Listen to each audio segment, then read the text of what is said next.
applause for our webcast crew. We make this so possible.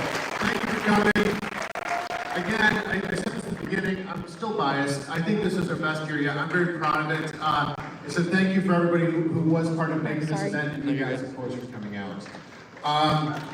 Of course, we never rest, so we're already planning next year. And I'm not allowed to tell you, but like, we already have plans for next year, so we're really excited about them. But if Anthony back there who's donating can throw up the dates for next year. What? Oh yeah, a week earlier. So we look forward to seeing you next August here back at Long Beach Convention Center. Thank you.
To do a shout out to Anthony and Jim Call, who are writing and giving me text. They worked tirelessly throughout the entire weekend in order to bring us these stages. So again, thank you for coming this year, and we'll see you next year. Okay?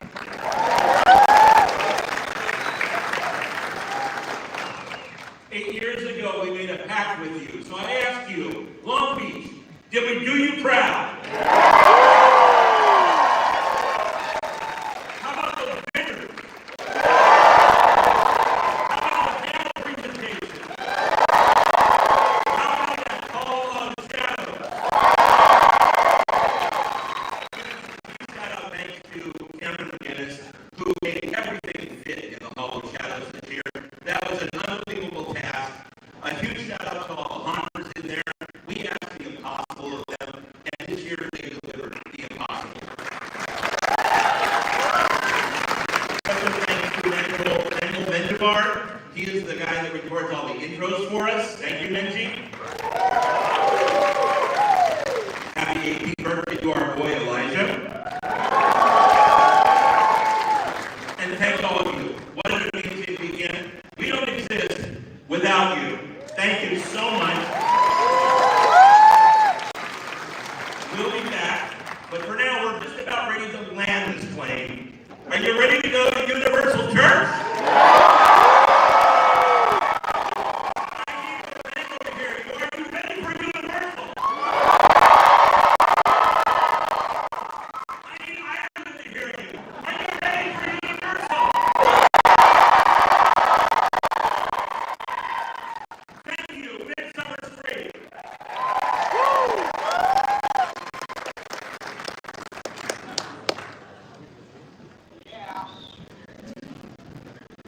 Welcome to Midsummer Scream. Two of the most famous haunt events in the world take place on opposite sides of the U.S., but are bound by 3 letters.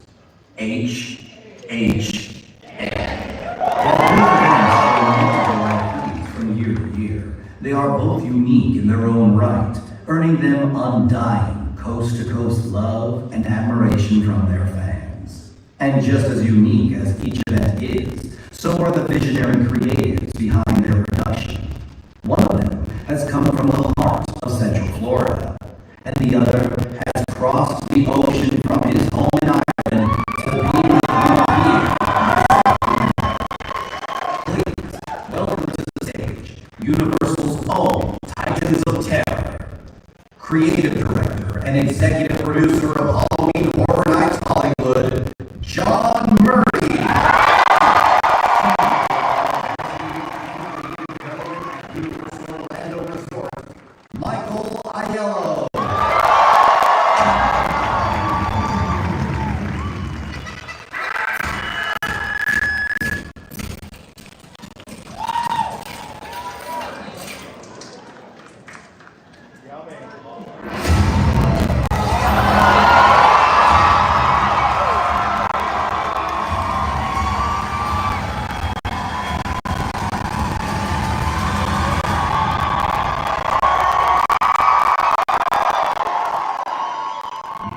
Midsummer Scream, welcome John Murray and Michael Aiello.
Seeing all the sights here, this is an amazing convention, absolutely amazing. I think last time I was here was 2019. Yeah, it's been a few. Yeah. So I am thrilled to be with you all today, and thank you for welcoming me.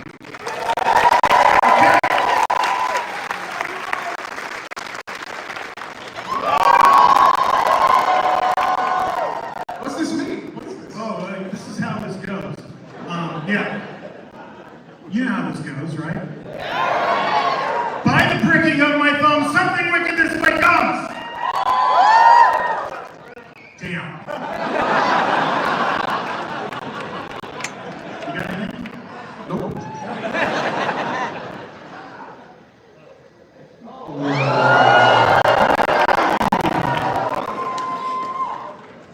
Hold that thought. We'll get to that. Earlier, we solicited questions on X for our fans to ask Mike and I. But before we get to that, we're going to answer a lot of your questions today. We've got some surprises in store for you. But we thought it might be cool to let you guys be the first people to see the HHN 2025 commercial spot. Okay, let me see if I can do this correctly. Awesome. Yeah, that's great. It's going well.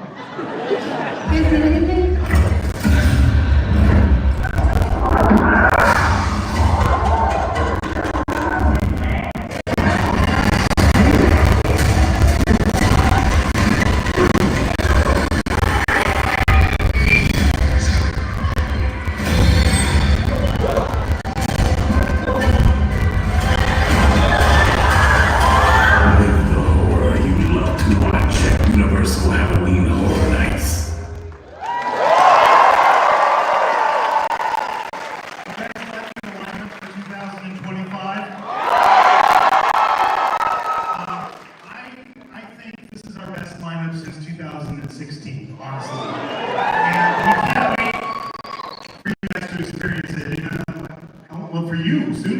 Very soon, very soon. What are you doing here? Shouldn't you This is all wrong. I Working? shouldn't be here at all.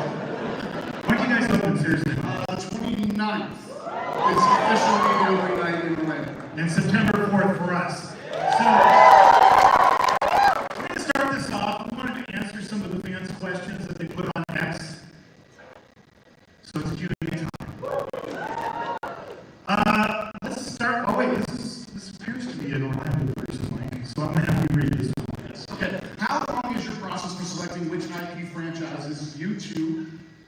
collective teams choose for the event what goes into the process. Well, it's how much time do we have? Honestly, like the IP franchise process isn't just John and I. It is a massive team of people. We work with not only our insights team to kind of study what people are enjoying out there in horror pop culture.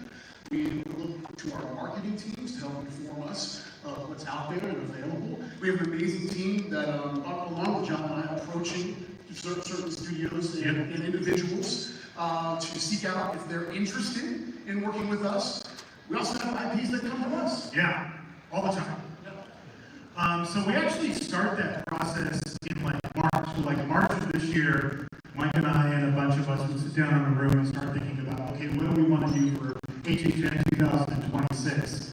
And we're doing a whole lot of that this week. That's also why we don't follow us. All right, next question. How much do fans have impact on making creative choices for Halloween Horror Nights every year, like acquiring specific IPs for the year? This is from SoCal Tall Guy. You guys know SoCal Tall Guy? And I would answer that question with Exhibit A.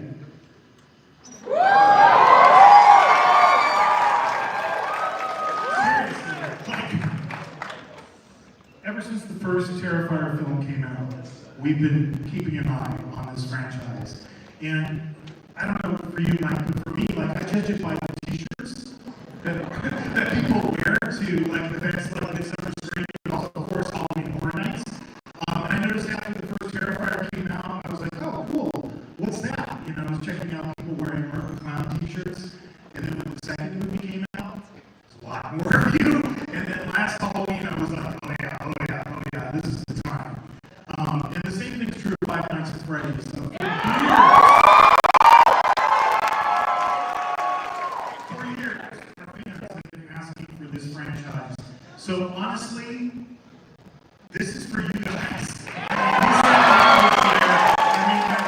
Number one, Terrifier. Check. Let's go talk to Damian Leone and Phil Feltman. Number two, Five Nights at Freddy. Check. You know, we really curated the slate with our fans top of mind, no question. Yeah, and I think like Five Nights, we knew if we were going to say yes to this, we had to do it right. To see those characters, they have to look identical to how you see them in film. So the only group we could have worked with was the Genetic Creature Shop. Remember 20 years ago we did Clubhouse Behind the Screens and that prop display? That was the moment that for me was the light bulb moment of walking in there when we had those creatures on display and going, first of all going, damn, that's like 8 foot tall. And then going, oh, if we ever do this, we gotta have Genesis Creature Shop too. And so we've been working with it for like over a year, right? We've been on this for a long time. And last week in Hollywood, they started loading in, coming into the house. So we can't wait for you guys to check out Five Nights at Freddy's.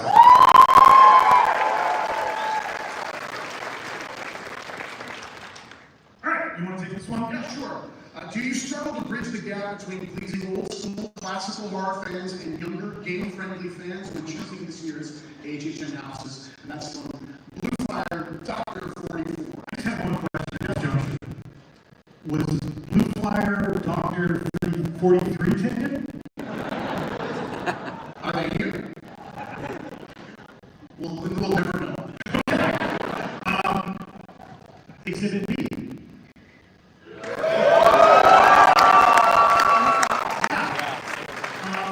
Yeah, that's something we intentionally, when we're building the slate, we're looking at that specific thing. We always want to have properties that appeal to the hardcore horror fan that loves slasher movies. That's why Jason Universe is a perfect fit for us. But we've started getting into video games. Way back in the day, Silent Hill and Hollywood. You guys played Resident Evil, right? And then a couple years ago, we joined forces on The Last of Us. Sure did. And so this year, we wanted to bring Fallout to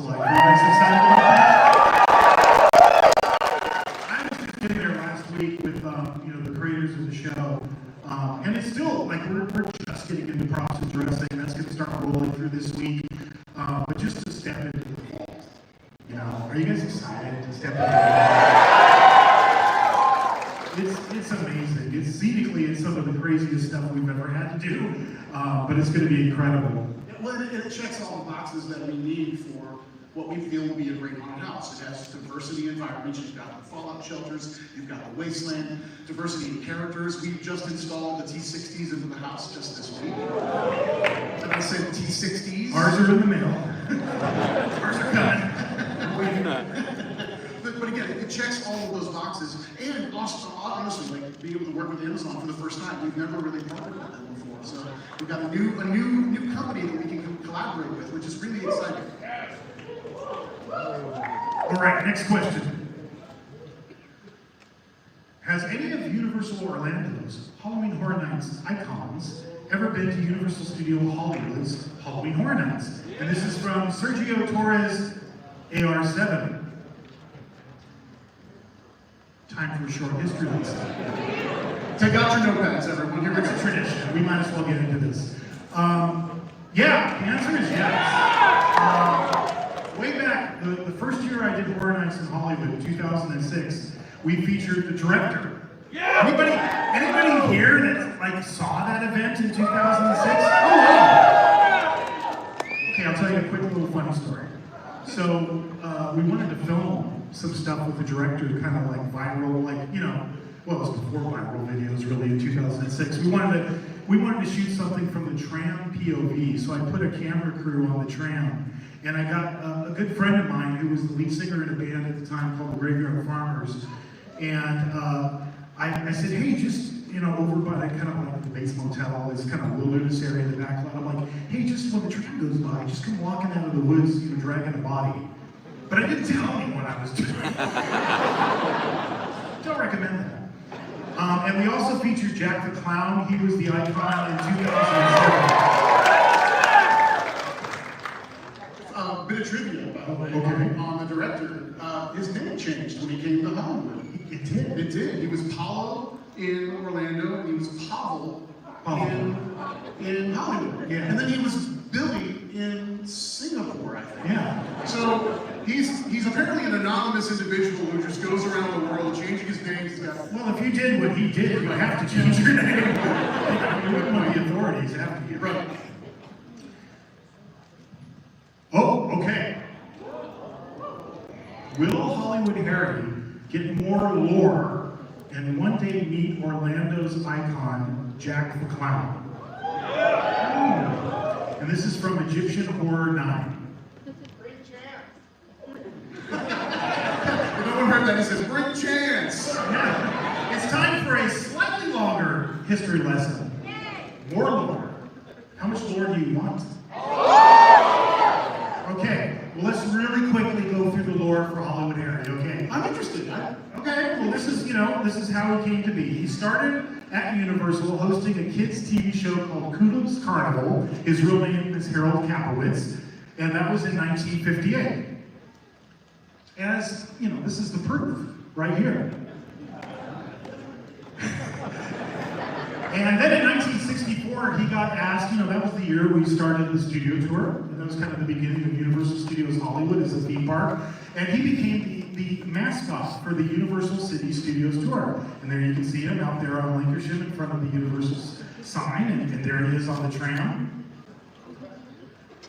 And then in 1973, the studio canceled his television show.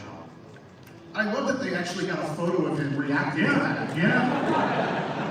And they replaced him with two different icons. They replaced him with Frankenstein Jr. in 1973 and a gorilla holding a camera. Fair trade. I didn't make this up. This is real.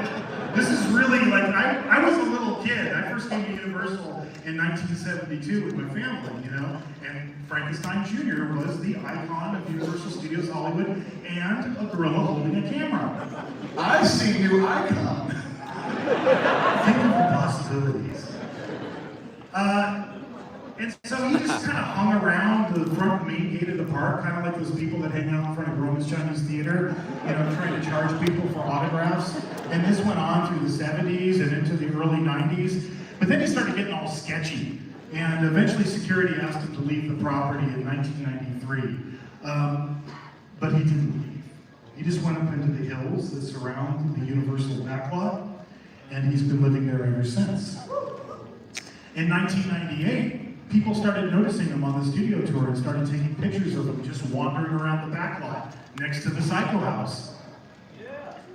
And, at that time, the internet started coming alive, and they started filming all these videos of Harry sightings, and they gave him this name. They gave him the name Hollywood Harry, and he was born in 2016.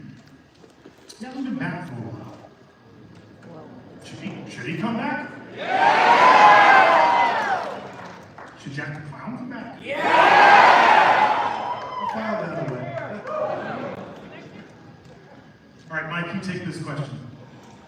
All right, how did you and me format the storyline for the White 6 Haunted House attractions and Hollywood to be all in Bray Wyatt's mind in terms of his split personality disorder, characters of the theme, and was there any creative input from the in real life Wyatt 6 faction, from @Skywalker Brian? Yes. So I am so excited that we're doing this year. And I know when it was first released, there was a division. It was like, huh? Like, there were a lot of people who were like, what? Wrestling? Are you kidding? And I'm saying, no, I'm not kidding. At all. We're getting body slammed. What was that? We're getting body slammed in there. She wants me to body slam you. You're ruining the end of the panel. He's gonna throw me through 6 tables. This relationship really started, actually knew Bray, Wyndham. We exchanged messages. He went to Horror Nights in Orlando all the time. And we exchanged a lot of messages, talked a couple times, and we talked about the possibility of something like this someday. And he had portrayed all these amazing characters. And horror and WWE have been part of their makeup for decades. In fact, Horror Nights in Hollywood. Yeah, before my time, we featured The Undertaker. So we talked about this, and then unfortunately for those that are aware, Wyndham passed away. And it never, obviously didn't happen. And then about a year ago, June, his brother, Taylor, Bo Dallas, also Uncle Howard, debuted a brand new faction that was inspired by Bray's characters and his storylines. And they kind of rejuvenated the Wyatt name in WWE programming. They're a horror faction. They're every bit kind of Rob Zombie textures that you would find in any horror film. And if I remember correctly, after that debut, you sent me an email. Yes. And you were like, check this out. Yes, yeah. Because that night, one of my good friends, Marty Miller, he's the vice president of live TV for WWE. I literally called him after they made their debut. And they did this amazing single camera push into where the wrestlers come out on TV. And they had basically done this massacre backstage. And it looked like one of our own houses. And I called literally that night and said, we need to talk. And we got the ball rolling. That's when I emailed you. Yeah. And then Mike brought it to the table. It's kind of the way we work together. Like, sometimes I'll have a hookup or a connection with a filmmaker, and I'll go, hey, what do you think of this? And in this case, Mike was super connected to WWE. So he brought it to us. And for me, I, as a kid, in the early 1970s, my dad used to take me to the Olympic Auditorium in downtown LA.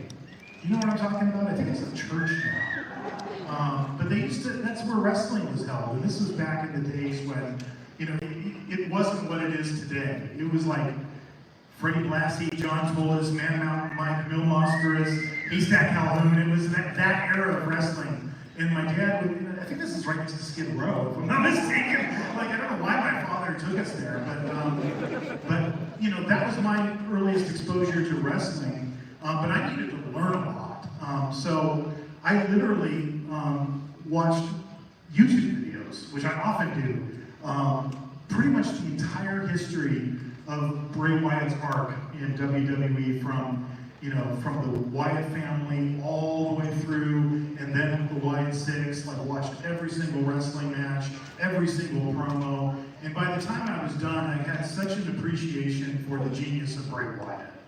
And it just felt like this is something we need to do. This guy was so talented. I think if Bray was was still with us today, I think he would have ended up making movies, honestly. I think that's where he would have taken it. But what he created is so layered, the story, it goes so many levels deep. Even when you get into the costumes, which we obviously have gotten into in great detail, every stitch means something. It's incredible, the universe that he spawned and what his brother's carrying on today. So we're incredibly honored to be doing this. And I always like to think of when we're building a slate for Horror Nights. There's the things that are kind of obvious, that are kind of what I would call meat and potatoes of horror. But then there's these other things, I call them brand expanders. And you've seen us take these chances over the years where we go, okay, let's take this and bring it into the world of Halloween Horror Nights and turn it into a live experience for you. Are you guys psyched to see this? So, I think we always try to align on kind of like the main beats, what the story is we're trying to tell. But we sometimes have different scenes and different approaches into our houses. Honestly, I think that's super cool. I've always thought that's cool. I love that people can go to Orlando and see one house and then come to Hollywood and maybe see something slightly different. I think it's cool to have those differences park to park. So for Hollywood, for me, this is the facade, by the way. All you people who've been trying to film this. It's not easy. I feel for you. I do. You guys are riding the studio tour and you're trying to get that picture, and all you could see was the roof. And people were like, it's Creature of the Black Lagoon. It's and I'm like tweeting them back, no, it's Gilligan's Island. But for me, I wanted to think about it like if I was going to make a horror movie out of the White Six, how would I go about that? And I thought about the Wyatt compound, which was featured kind of more prominently in the Wyatt family days. And I thought, I want that to be the entrance into our experience. And in a lot of ways, this is like an original haunted house. And it was so cool. We met with Rob Fee from WWE, with you and I and our team. We did this big brainstorming session with him. What I loved that Rob kept saying is you guys are the experts. You guys are the experts. He really welcomed our own creativity into the process. So we tried to approach it as if we were making a horror movie out of the Wyatt Six characters. The beginning is going to be the Wyatt compound. It's kind of the bookends of our experience, but I'll point out just two things. You see that side profile shot elevation? You see the rocking chair? Yeah. And you see the lantern. And of course, that's Bray. That's Bray's iconic element. The lantern is a through line through the whole house. You're going to be kind of following the light of the lantern as you go from scene to scene to scene. So I'm giving you this warning now, right? So you're ready for it, because it's not always in the same place. But try to find the lantern in every scene you go in, because pretty much almost every scene the lantern shows up. And the other thing is the rocking chair. When you come out, it's going to be rocking by itself with a lantern on it. The fireflies, we're going to do all that special effects lighting, so the fireflies are dancing around. And as you go through, you're going to keep encountering that rocking chair. And I don't want to say too much about this one, honestly, because I like the fact that I think it's going to be a big surprise for all of you. Okay? And I'll be brief. We're recreating the Wyatt Six debut in Orlando. That is our opening. You're going to be the camera, and you're going to walk that space. You're going to see the master at the gorilla station. And then we're taking you through Ramon Garrido, also a massive WWE fan, who's our show director for this experience. We've created we're calling Production Central corridor, where you're going to be surrounded with WWE imagery all around you, media. And then the Wyatts take that over, almost like if it's a vortex leading you into the minds of the Wyatt Six. And then from there, I'll stop, because I want you all to experience it. I know a lot of times as fans, you guys are like, you need to know everything, and I always think about, were you the kids at Christmas that just, found where your parents had all the presents, and you opened them all up, saw what you're going to get, and then wrapped them back up again? I did that one Christmas. I found my parents where they hid the presents, and I was so bummed that Christmas when I came to Christmas morning. So I think something should be a surprise, so you'll be surprised. Yeah, but that is an interior shot of the house. That is not the negative, that's us. Let's do it. there's this too. And again, Bo Dallas, Uncle Howdy, Taylor, he has been so gracious with us and so supportive. Actually, we wrote and created brand new content for the house, and Uncle Howdy has new content specifically for this experience that we shot. Yeah, and we're going to feature that in the queue line when you're waiting in the queue line for us as well. All right. How do you write a house treatment? Is there any technique that you use while writing all houses? And this is from HHN House Hunter.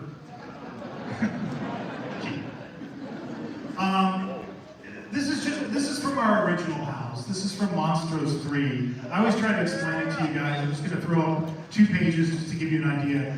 Part of it is a technical breakdown, scene by scene. So on the one side you see talent, hand props, scenic, graphics, props and decor, static figures, audio, video, lighting, special effects, etc. And what I'm trying to capture is every single element that is needed to go into this particular scene, and this is the facade for Monstros Trace. And on the other side, it's a narrative. It's written from the guest's POV as if I was you walking into the house. It's everything I see, I hear, etc. So it's really a combination of those 2 things. My treatments tend to average about 100 pages per house. So like by the time we're done with Horror Nights, I will have written the equivalent of War and Peace every year. And for Orlando, the content's the same. Sorry, I redacted a ton of stuff on this page. Sorry! I had a joke, but I didn't. Go ahead. This is actually for the foyer of our El Artista Spanish haunting house. And it gave away a lot of stuff, so I didn't want to give it away. But the format's there. We break down every single discipline so that when everybody's seeing these treatments, they can understand exactly what's going on in that space. And then over there on the other side, that is also what we include in our treatments, which is a model of every single room where we can place all performers, we can identify where effects are. So again, anyone that's reading that treatment, whether they went through the meeting where we took everyone through it, or if they're just handed that treatment and they did not get the support of the meeting, they can read that and understand every single inch of the space that we're designing. With the increased collaboration, has having your teams work closely together changed any part of how y'all approach house scare zone treatment? And this is from Hopping Hogsmeade. The y'all probably is from the East Coast. This is probably an East Coast. That is slight suspicion of that. Yeah, we've always worked together. Whenever we share an IP, we work very closely together. We're in meetings every Monday without fail. We're East Coast, West Coast meetings. But this year, I think we took that collaboration to a new level, and that's particular to Five Nights at Freddy's.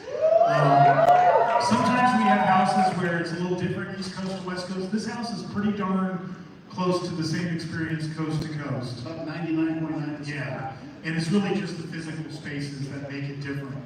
But we kind of divided and conquered on this house. We would literally divvy up the various disciplines, whether it was design, scenic, audio, video, etc. And we said, okay, you guys got this, we got that. And it's the first time we've ever done this, but we really collaborated in a much more intense way across the board in that particular house. Yeah, 100%. I mean, I think we learned a lot about each other's process, Yeah. even more than we had just kind of working in meetings together. Our teams were working closely on design, which really hadn't happened before. Yeah. And it was an awesome process. We learned so much about each other's teams, and I think it really brought everybody really close together too. Yeah, it's we can't wait for you guys to see this house. This is something that we've, honestly, like 5 years ago, if you would have said the same thing, hey, why don't you have done Five Nights at Freddy's before? I probably would have said it's impossible. But it was really that moment of being in the lobby when we did Blumhouse Behind the Screams and going, of course, Henson, that's how we have to do it. That made this possible. All right. Can you share a moment that you had with the fans where you both knew you had created something special through your work on Halloween Horror Nights? From Movie Howler. Honestly, this is maybe cliche, but it's every year. I mean, here's the reality. John and I are up here talking to you all, but we represent a massive team of people that are working together to bring this thing to life every year and to make it different every single year in as many ways as possible. The moments that we've had with fans is really the thank yous to the team. Again, we're walking the event, sometimes we'll all walk in the event after it opens, and we'll be together, kind of, we'll be a group of our team, kind of assessing the event, and people just coming up to us and saying thanks. We realize how much this event means to you, because it means just as much to us. Because that's the other reality is, like, I was this character.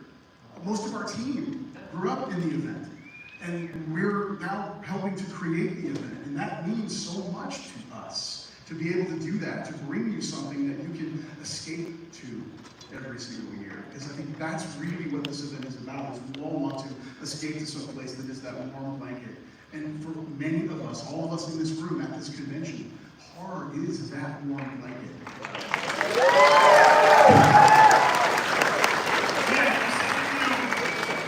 I think this is the thing that constantly amazes us, is that, the horror community, I think it's the coolest fan community there is, And it's not just that it's cool, but it's the most supportive, it's the most inclusive, it's just, like all of us collectively, we found our place, And so when we think of our event as creating that place for you guys, that once a year, you get this time of year where you get to be with all your friends and all the people, that you love in this community, you get to experience it together. Just one thing I'll say about this particular question, like over 10 years ago, and this happens to me all the time, I had like a dad walk up to me and he's like, hey, my son's really into like your event, he's kind of obsessed with it, and I thought it was like a fad and it would pass, but he wants to do this when he grows up. I don't know what to tell him. Can you give him some advice? And I did, and I've stayed in touch with that family all these years, and this year, that same kid, who was a little kid, who came to Horror Nights, just finished his first internship for us, working at Horror Nights. So it's kind of amazing to see all of that come full circle. So, and there's so many stories like that. All right. For both of you, your time at Horror Nights has given you a front row view to the crazy growth and popularity of Halloween and horror-focused events. Creatively, where do you see the industry and Horror Nights specifically going in the future? From a lonely omen space.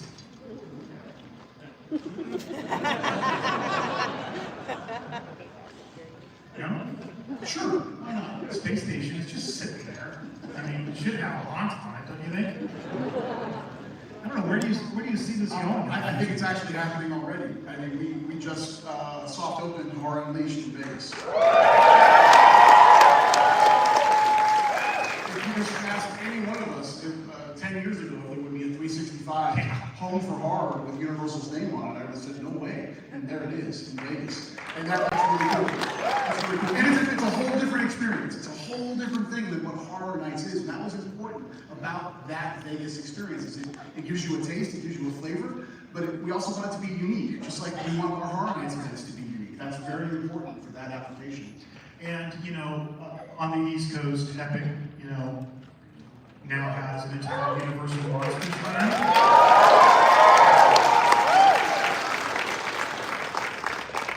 I don't know. I think that Horror Nights had something to do with that. I really think so. I think that what we've collectively, all our teams on both coasts created, you're starting to see it now come to life outside the event. And I think that's amazing and really, really cool. All right. Who is your favorite cryptid? Megatron G13. Time for a short natural science lesson. A cryptid is an animal such as a Sasquatch or a Loch Ness monster that has been claimed to exist but never proven to exist, and that's from the Webster's Dictionary. I grew up in the 70s, so mine is, Sasquatch because of the $6 million man. And, we tore down the ice tunnel years ago to build the Fast and the Furious attraction, but he's still out there. And ours are Yetis. We love Yetis over here. We love them. We've done 2 haunted houses based on Yetis. We love them. I've never been scared more in my life than in our Yeti houses. They're crazy. Those characters are nuts in there. I love them. All right. What makes Terrifier a perfect candidate for this year's Horror Nights at Horror Nights and Horror Nights Orlando from Just Warren 26608? You know, we could answer that question for you. Or we could ask the guys who made the movies. All right.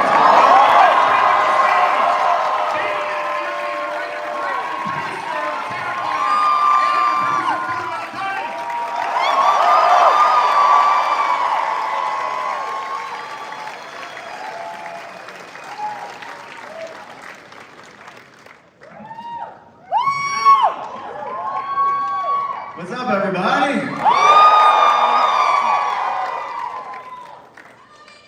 It's good to be back. Wow, so what was that? What makes Terrifier a good candidate for HHN? Why do you think Terrifier is a good candidate for HHN? Art the Clown? He's a fun, sick, sadistic, twisted son of a bitch. I think it's, even for me, I mean, this is sort of the first time I'm like in your shoes and I get to go in this house and be chased and taunted by my own character, you know? Like, that's really exciting, actually, because on set, we don't have that relationship. It's a different fear. You know, it'd be funny if we gave them real weapons for when you come through. What better way to go out, right? How about you, Phil? Why do you think Terrifier belongs in Horror Nights? I don't know, I've never been to Halloween Horror Night. I'm excited to be at both of them. I'm going to be in California and Orlando to check them both out.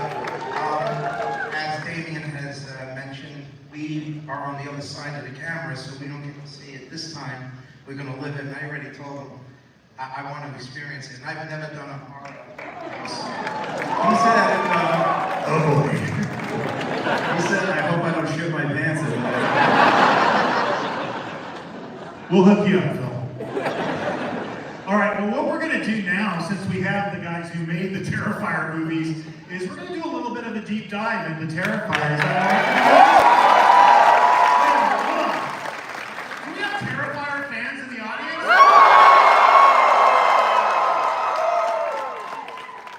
That's what makes Terrifier a great franchise for Halloween Horror Nights. All right, let's start with the concept.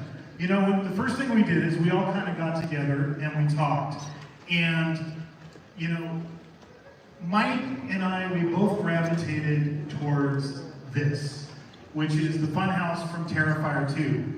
And I just learned this not that long ago, but would you explain this, guys? Yeah, it doesn't exist.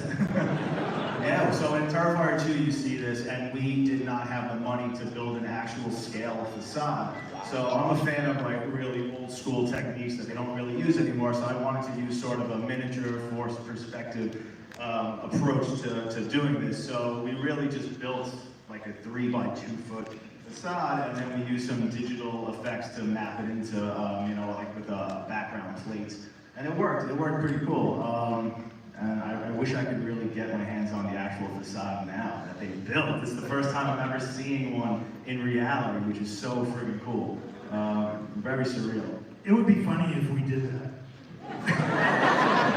It'd be like Spinal Tap with Stonehenge, you know, you guys show up and you're like, what? Oh, really?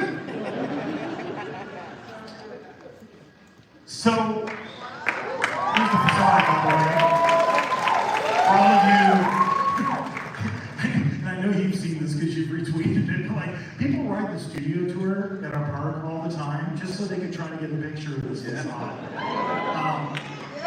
So, you know, when we were talking, Mike and I, we really gravitated towards, let's have the Funhouse be not only the facade for the experience, but let's try to like take all of the great kills from the franchise and bring them to the Funhouse, even if it didn't take place in the movie that way.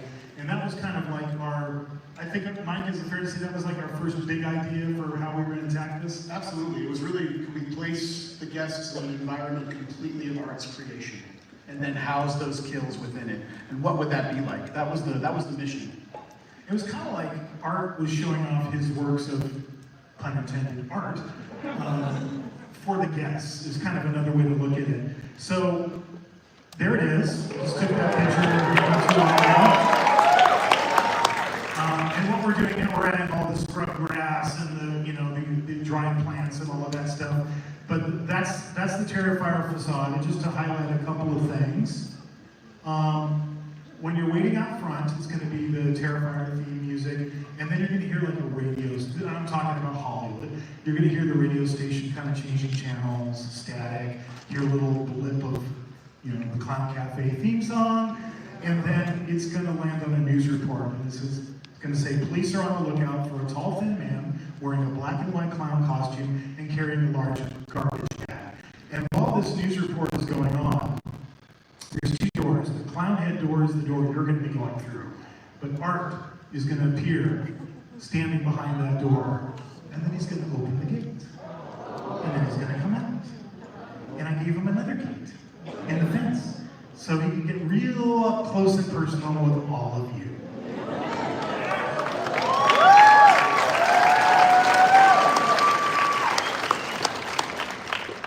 And Mike? Ditto. No, here's a scenic elevation of the facade in Orlando. We made one minor alteration to really sell that Art has taken it over. We painted over the clown that looks a lot like Jack the Clown and made it Art instead. So you can really, when you go into the house, you really get a sense that this is Art's world. He's now taken this fun house completely over. And then I think the next slide is the facade. There it is. That's it. One cool additive in the doorway that you're not going through, there on the right-hand side, that's a media wall that's going to give you a glimpse of several of the Terrifier characters. You can see, I think you're going to see the Pale Girl in there. And so, yeah, you're going to see all those characters kind of waiting for you on the inside. Did you guys ever go through like Carney fun houses when you were kids? Like growing up? Yeah, absolutely. Did they freak you out? Not too bad. I kind of like that stuff. I grew up in Coney Island. And Did you really? Yeah. I love Coney And Island. they had a food show in there. Oh, yeah. That's when that was a popular thing.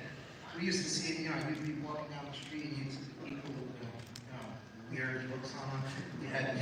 You had some crazy shit going on. Did you ever work there for a summer? I never worked there. A lot of my friends did. That's how we actually got a carnival for Terrifier too. Funny story, the guy who owns Adventureland used to be Nelly Bly. He used to handle the ponies for 50 cents. You ride a pony in Coney Island. Yeah. And he owns the park today. And he let us, well, he rented it to us, but it was a very nice price. So, and I called up a friend of mine, Joe Pagano, who I hadn't seen in like 40 years. I said, hey, there's a lot of connections there. He said, yeah, Oh, that's cool. Thank you for the interiors, by the way.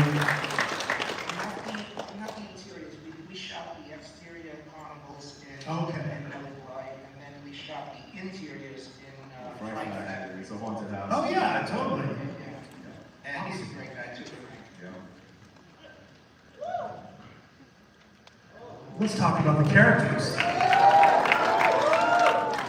Let's start with this guy. And, I'm sure, Damien, you've probably told this story a million times. But if you wouldn't mind, like, what was the inspiration for Art the Clown initially when you first came up with it?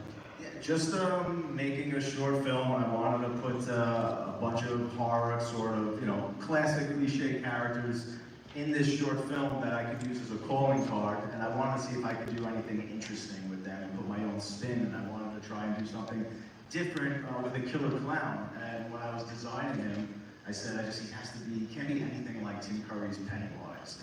So I didn't want it to be colorful, I didn't want him to speak, I wanted him to have weapons instead, and I just sort of wanted to turn him into a slasher. And it was really just based around this one scene, which is the scene in the short film The Night Circle, which was then put into All Hallows Eve. just with Art terrorizing this woman in the train station. It was supposed to be a bus, and that's actually why that scene exists at the end of Terrifier 3. And then... It's a fabulous scene, I might add. Did you have something to do with that scene? I might add. Tom the bus driver, ladies and gentlemen. You like the old horror movies?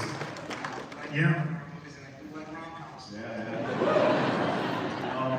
But yeah, so it's a little scene in this short film, and then it gets, you know, there's creatures and demons after that. And Art's only in the first 4 minutes, but everybody who saw it back then said, "What is going on with that clown? Like, he's too cool. He looks so creepy. You're gonna make more stuff with him, right?" And I was like, "Oh yeah, we'll make plenty of things for sure." And I was like, "I have to write something else with this character." So then I made another short film called Terrifier, which is also in the hobby. And that's when I said, all right, I'm gonna really turn him into a slasher now, and see, you know, what this guy's really about. And that's when I sort of realized that there was something special. I didn't imagine it would turn into this, but I said, this character has something. There's a charisma there. There's something special, and I need to keep going. I need to get this character into a feature somehow. So that 20-minute short film, Terrifier, was sort of the proof of concept of calling card. And it took years to try and convince somebody to give me money to turn that into Terrifier, the feature, until I met this guy right here, the only person I believe in me.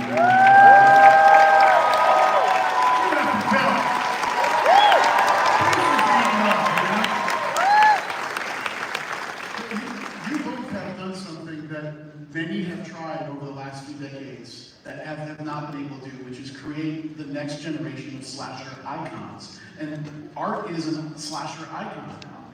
That's fantastic.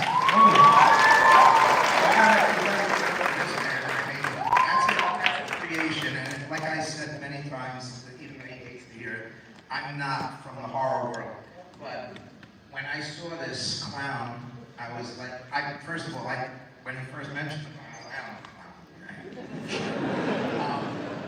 when you see it, I was like, wow, this is pretty fucking wild. And when we were done shooting Terrifier 1, I was impressed. I gotta be honest, I was impressed because I had just done a movie and it cost me a couple $100,000, and we did this one for $40,000, and there's so much more shit in there. And I was like, holy crap.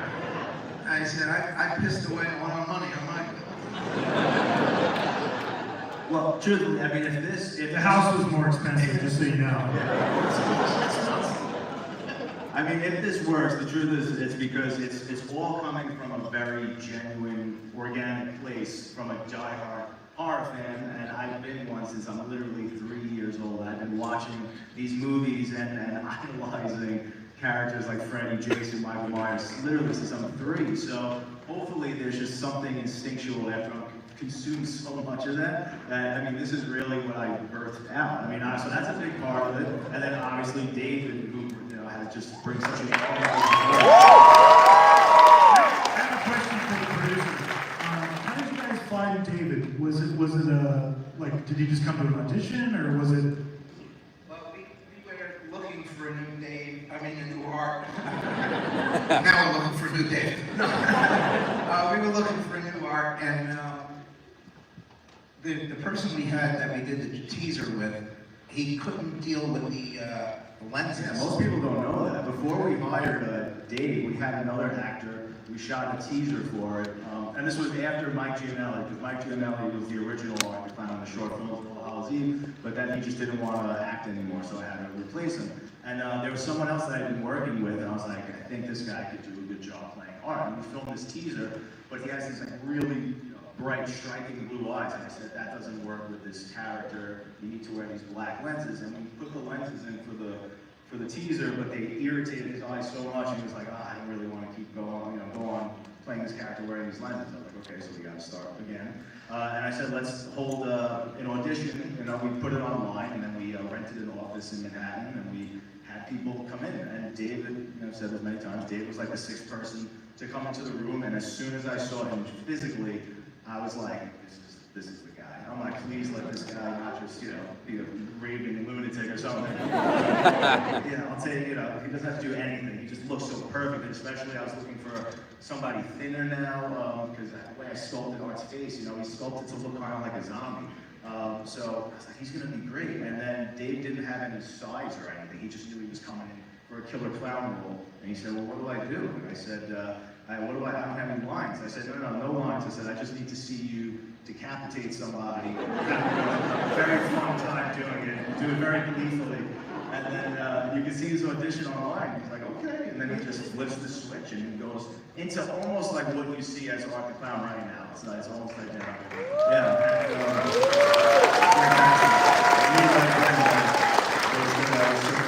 what I was even looking for.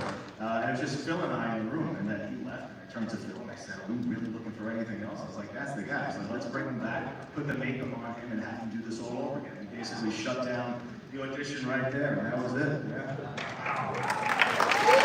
So let's talk about it. So we always do character illustrations. They're done by our in-house artist Lucas Colshaw. He's been doing these illustrations for years. You guys know his work. He's been doing it for years and years and years. These are just some of the iterations of Art the Clown you're going to experience in the House of Hollywood. We have our classic bloody art. We have art after he's scalped the woman and is wearing the hair. We have poopy art. And of course, Santa art. And then this is kind of a combination of Orlando and Hollywood.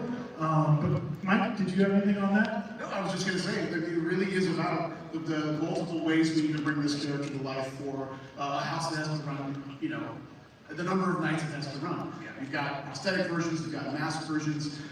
Again, you're seeing two on the sides there, two new iterations of the character that our team's created with Damien's guidance. Yep. Let's talk about Vicky. Damien, can you explain like the character of Vicky, like where that came from? She's evolved. She has evolved, yes. It was, again, taking traditional tropes and then seeing if I can do something interesting or spin it in a new direction. And I don't think I'd ever really seen a final girl go through this transition where she's the supposed final girl in the original, but then she turns into a victim and then she turns into a villain. So it's been one of the most fun arcs through the entire franchise, and especially to just watch Samantha find this character and become more and more evil and sadistic as this goes, and see how much she enjoys that element. And this was like a really challenging makeup that also evolved through the course of the movie. It was very crude originally, it was totally different materials, and then by the time we got to Terrifier 2, I resculpted everything, made new teeth, and this is very, very difficult makeup for her to wear, because she's virtually blind, so obviously one eye's completely covered, the other eye has an acrylic eye that plugs into the prosthetic and has a tiny pinhole for her to see through, and then the dentures, obviously they clip into her teeth, but they have these gums that push her real gums as far up as possible, that twists her mouth out of shape, and then we basically glue the prosthetic into that, so she's stuck looking like that, and blind for 10 hours or so. So it's not easy. And Samantha is one of the most amazing people you'll ever meet. Solid, through and through. She bitched a little, but solid. She drove me For crazy. you blame her? I can. She drove me crazy on the train, but well worth And what you're seeing on screen right now, character design, but also like the mask as it was evolving. Yeah, we haven't figured out the vision thing yet. We haven't figured it out. I'm looking at it going, okay, where is she looking through? Vision isn't important. Just feel around. And then there's the little pale girl. How did this character come to be in the second movie? I wanted the character to embody the evil that resurrects the boogeyman, which is something you don't typically see in these movies, right? It's just the boogeyman trope. They come back from the dead, and you don't really know why. Well, what's bringing them back? What force or what? So I thought this would be a cool. It's a little.